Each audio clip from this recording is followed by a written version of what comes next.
get into these things in the triangle. First definition you need is this one. Honestly, guys, I'm probably not, with this I'm not going to ask you to define this for me. This just needs to be something that is vocabulary similar so that if the word concurrent comes up anywhere, you have kind of an idea of what it is, okay? Concurrency or concurrent lines just means you have more than two lines essentially intersecting. Because if there's just two lines and they cross, you just say they're intersecting. You want to call them anything special. Unless they were like perpendicular or something. So that's different. And the point where they cross, like it says up there, point of concurrency. What you guys are going to be dealing with today is you're going to have concurrent lines happening inside of a triangle. And they're only going to be formed in special situations. It's not like you're just drawing three random lines. And that point of concurrency, where it's at,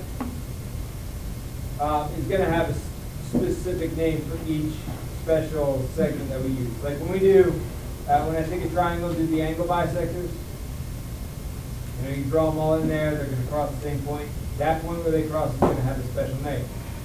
Okay, so they're not going to be called points of concurrency. They are, but they are specific points of concurrency if you use them as names. All right, so the whole idea behind that would be, I don't want you guys to get the term like point of concurrency into your normal vocabulary. Because I will ask you on the test to give me specific names for these things. All right, for each one I go through, the names I point out. All right, and I'm telling you, if you put like point of concurrency down, even though it's right, it's right in the general sense, I will say be specific on there, so it will be wrong. Okay? All right. Okay. All right. Wow, Never that give looks that delicious. to us. Hi,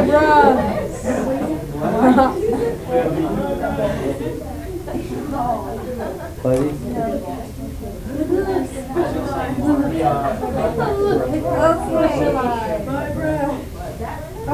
My bro. All right, next thing. Okay, again, this is still like before we get into the triangle stuff. Okay, if you've never seen these kind of things before, the top two pictures are circumscribed circles. The bottom part is inscribed circles.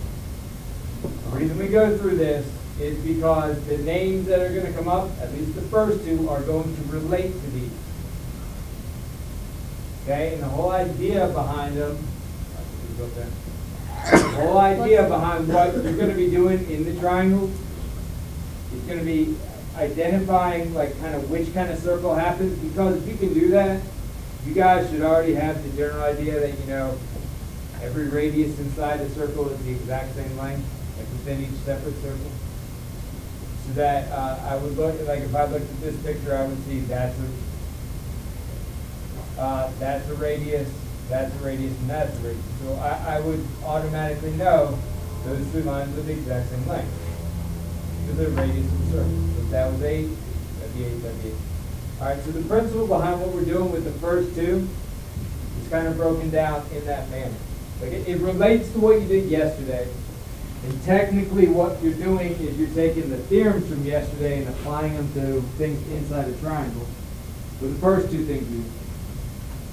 But there's kind of ways around it if you know these two things and you remember the words that get associated with each point. Okay, we're going to start talking about. And like, you could sum this up by going, you know, the circumscribed circles go around the outside, inscribed or inside. Okay. This could be for any kind of polygon, 5 sides, 6 sides, whatever. You just got to make sure when you're doing these, like I'm not going to ask you to draw these in there, but if you do, you just want to make sure they're not like for this one up here, you wouldn't want one side cutting through it more than one time. They got to.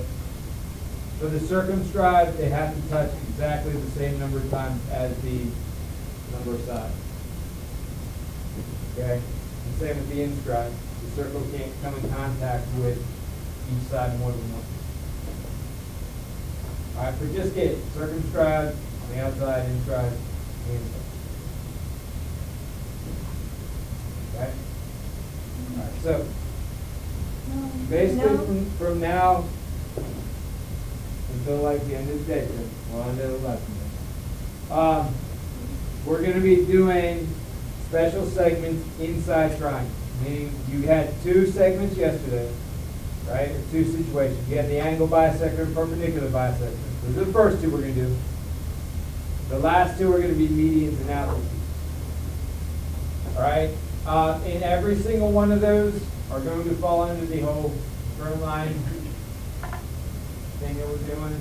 And all those points of concurrency where they cross are going to have special names. Okay? All right. Can I go past this?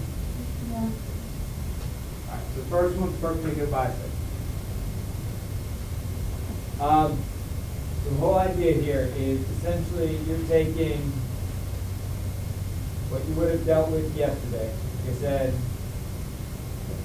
there would be a perpendicular bisector. And what it's doing is it's just applying the whole idea that these two segments were congruent to each other yesterday, but what it's doing, it's going to take that and make this one side of the triangle. So you have, the triangle going kind of like that. All right? But those perpendicular bisectors, guys, they're always going to cross at the exact same point. Okay? So if I did accurately draw this, with compass, protractor, all that good stuff,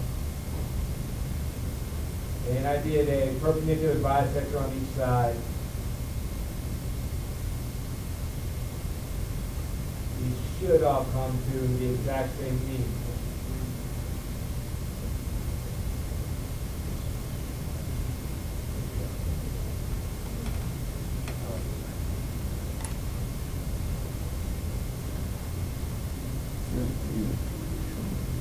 All right, now, that point that's up there, you can see right here, name. Yeah, that'd be referring to this point right here, where all those perpendicular bisectors come together. All right, it's kind of named that way because it's the center of a circle. That's why it's got the word center at the end of this one. All right, so what this is, that point right there where they come together, the circumcenter, that is the center of the circumscribed circle. Meaning, if I drew a circumscribed circle around this, right? Circumscribed goes around the outside.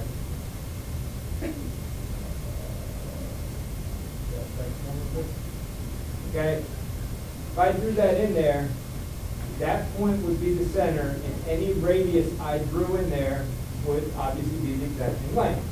Right? So all radii in this circle would be congruent. Now the only ones I'm going to care about are ones that would actually come in contact with the triangle. Not ones that would pass through the triangle, ones that would come in contact. Meaning that line, and that one are all equal to each other. Okay?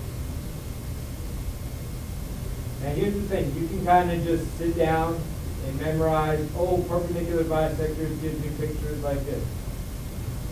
And you can sit down and memorize where all the congruent marks are and things like that. Usually it's easier for people to kind of remember this term right here, perpendicular bisector goes with that term, circumcenter. This word right here means that point's the center of the circle that goes around the outside. It's usually at that point in time easier for people to go, well, that circle goes around the outside. I understand all my radii are the same. So if I know that date, I guess that's 4th, that date, that date. Okay? The problems today, guys, should not be that difficult. Okay? It's going to be, by the end of it, it's a matter of identifying which one of these you have in the problem. And the only way you identify which one you have, like which point that is by what type of lines are given to you. So like you look for things like a right angle and a midpoint. that would mean that's a perpendicular bisector. You would look for things like angles being bisected. Okay, that's going to tell you how to do these problems. Okay? Okay, go past this guy. Yeah. So next one. Oh, you can write this down. Do this as a side note. Well, not like a side note. You need to know it, but I wouldn't go in depth on what's up there, big things like that. The one, if you're going to draw one of those, I'd probably draw the right triangle just to remind myself. If I'm asked to identify the circumcenter of a right triangle, it will always be on the hypotenuse. Okay? And since it's always on the hypotenuse, and I understand that point right there is on a perpendicular bisector, that means at that point is the circumcenter right there. That is it. Okay? It is also the midpoint of that hypotenuse.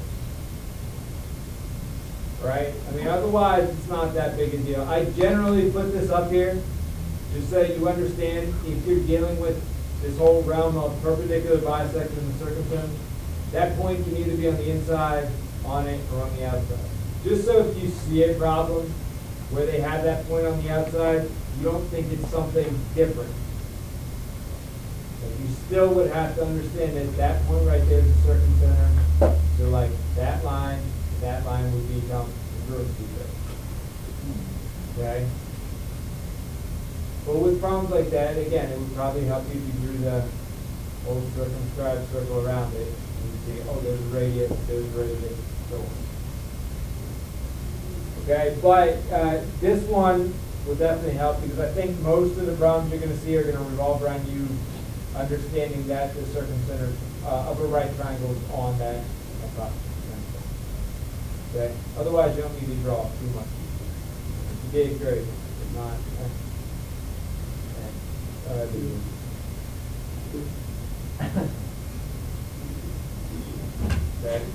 Take it past this guy.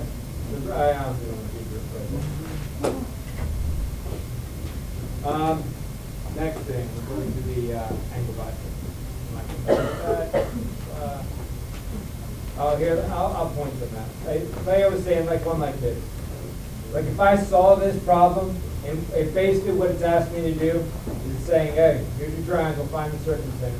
I mean, I would look at it, and I would realize that that triangle is a right triangle. And like I just said, if it's a right triangle, this point is going to be on this side. And I also understand circumcenter means it's a bisector, so it's in the middle. So I'll just go right in the middle. It's circumcenter. Okay? So the problems aren't that hard that way. It's not like you have to draw them in. Like, if it wasn't a right triangle, you would literally have to go to the middle of each side, draw on a perpendicular bisector, and where they cross is what it is. But if it's a right triangle, it's always going to be on that side. Okay, so you got to keep that in mind when you're doing the work. Okay, like I said. All right, next thing, angle bisector. All right, so same thing as what happened with that first bit there. If I again drew the triangle and like perfectly bisected the angles and so on and so on, where these angle bisectors would come together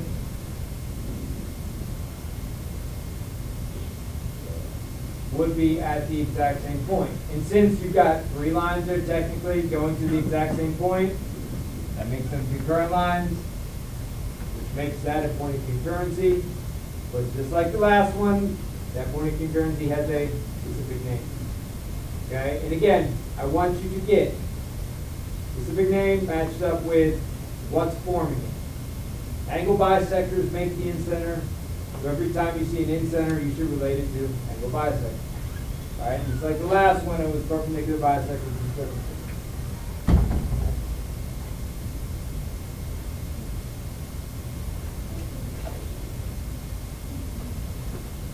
Okay. Now, with this word here, okay, this one again relates to the inscribed circle. So that's it, right? The first two things we do relate to the circle. So that means that that point right there is the center, right? Center, there's center. Center of the inscribed circle. Right, drew a circle inside there. Which,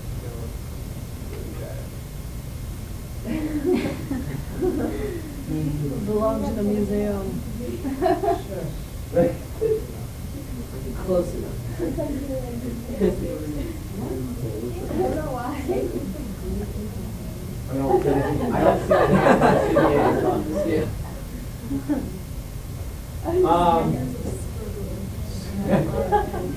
Side note. Side note. The awkwardest circle in the world.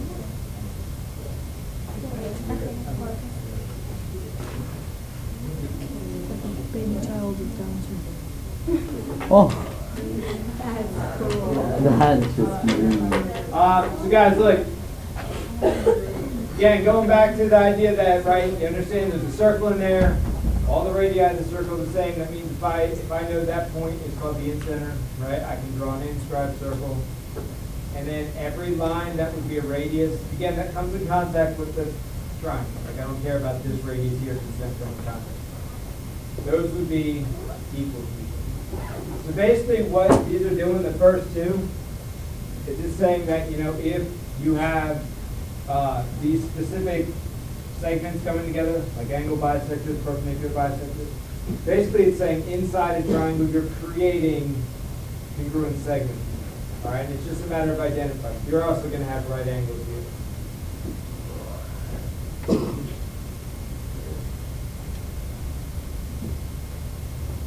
Okay.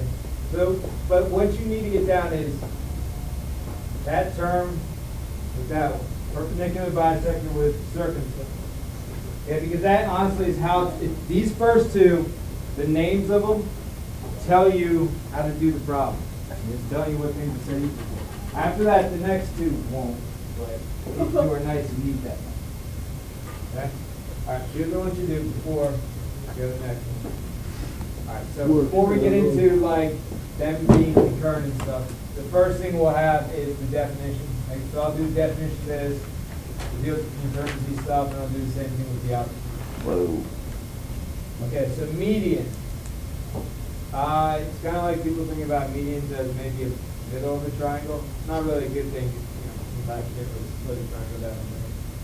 But essentially what a median is, it's going from a vertex to the midpoint of a side.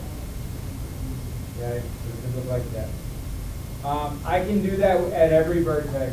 So I can go to B, start a line there, and draw it up to the midpoint of AC. I can go to C, draw that to the midpoint of AB. Any one of those would be considered a median.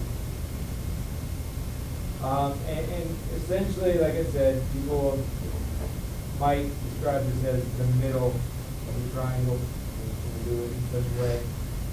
That might tie into the whole concurrency thing.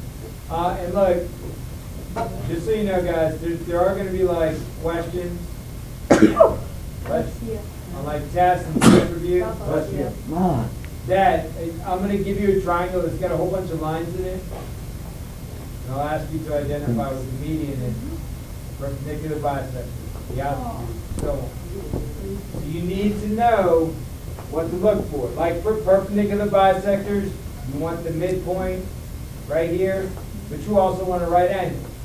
The median wouldn't fit that. It doesn't necessarily have a right angle. It might. There's a case where it is. Nice isosceles triangles, it does. Okay, it's just not every single time. Medians just have to be at the midpoint and connect to the vertex. There's little things to look for with each one of them.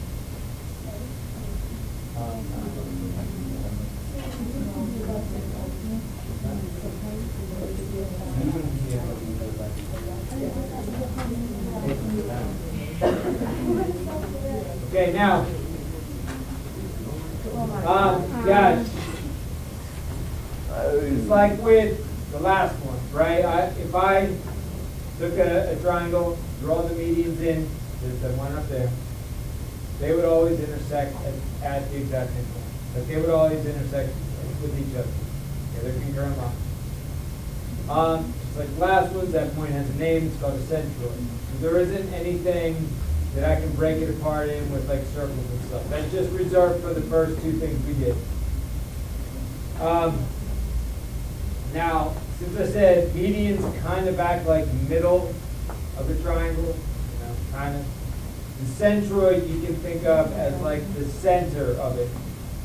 The centroid, it's actually called also the balancing point, meaning it's like the center of mass there. So if you had a triangle made out of like a rigid substance, cardboard, wood, whatever, and you drew a median each side, that point where they cross, you could balance it on a tip of any. Okay, and it would as long as you did your measurements correctly, that it would balance perfectly. Right, now, how that's going to relate to what you guys are doing, like the centroid, not the whole balance. I'm not going to worry about that. For you guys, since you're dealing with finding measurements inside of a triangle, like with the segment, there is like a theorem that kind of goes with this, but usually when we do this, like if I put that out first, I usually resort back to what I'm about to say anyway. So I'm just going to do that first. And then I'll show you the whole theorem. If you want to write it, feel free. But the way you're going to deal with most of these, again, I'm talking about segments inside the triangle, are going to be how, like, these two relate to each other. How these two relate to each other. So you could probably make a pretty good guess. If I said this was like 7, like this length here was 7, could you make an educated guess on how long you think that is? And you'd be correct. Okay? So, like I said, guys, there are kind of theorems that go with this.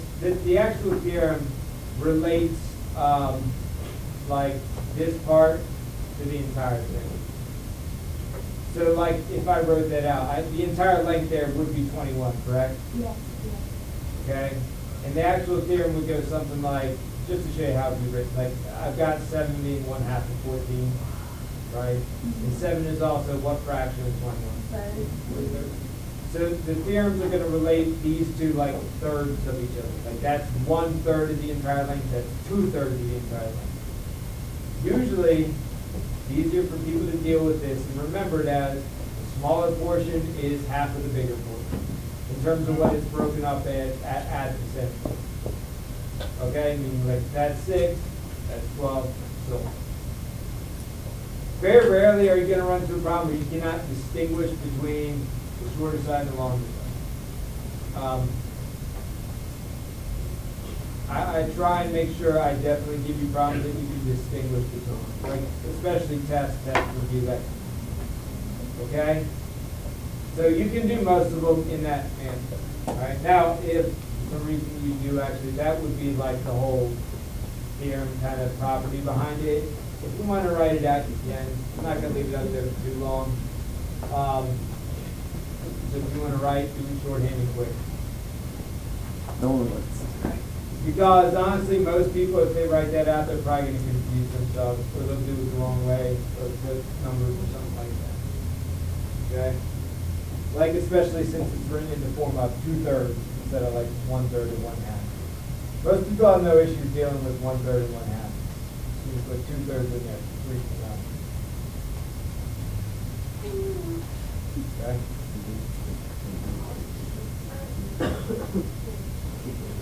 So what is this thing called? I'm not ever going to reference it outside of my way. Like I'm not going to say why you said it.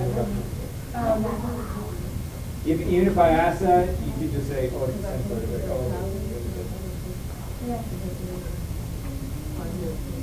all right. So guys, just if you want to complete it, you can go to the book. I just wanted to show you this. Okay, the last one, the altitude. Okay, so with the altitude, guys, this is going to be mostly a recognition thing. Meaning you need to know how to draw it and how to identify it. Altitudes create right angles because they're essentially the height of a triangle. That's what the altitude means. So they make a right angle, much the same as a perpendicular bisector. The only difference is altitudes have to connect to a vertex. Perpendicular bisectors do not necessarily have to pass through one of those points. That's like in the case of the KM and all. Okay? But altitudes do. They have to get started vertex, they have to end on the side, and they have to create a right angle. Now, in all the triangles that you'll ever deal with, if I took them and I drew in every altitude possible in that triangle, like using the sides and vertices there, those three lines, there's three altitudes for all the triangles, would always be concurrent with each other, just like the last one. Okay, just like the last one, it's going to have a name. And so like this point right here would be the point of concurrency. That point right there would also be the point. That is an altitude right here. It starts at the vertex, goes perpendicular to the side. This side right here. So in right triangles, guys, that point of concurrency for altitudes is always right there with that right angle. Okay. Now the name for that is Orthocenter. And guys, honestly, we're not going to go into any properties with this. All you deal with is knowing that if the word Orthocenter comes up, like it's saying, if you know that point's the Orthocenter, that makes that kind of the height. Okay? Yeah. What's the other one? Then this point right here, this point right here. It's the point of concurrency. Like how the last three we said, point of concurrency is Centriod. The same thing. Oh, yeah. Now, the thing is with this, guys, if out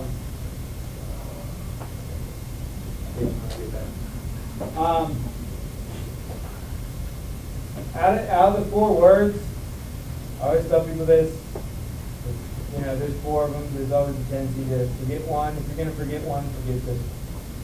Because it doesn't directly apply to anything with finding segment length. Okay? Like, you might use this later on for doing like area, because area of a triangle is half base times height. Altitude's the height, therefore knowing where this point is might help you in that. Okay, it might help you in dealing with right triangles, right? You know, right triangles in there, you can use the height for one side of the triangle. But otherwise, you know, in terms of what we're doing strictly in this chapter, you know, if you go about studying and you think you can't remember all four, you kind of ignore this. Okay? Can you like give an example of one of the altitudes on that triangle? Like DF. DF would be an altitude A, B, and C, D.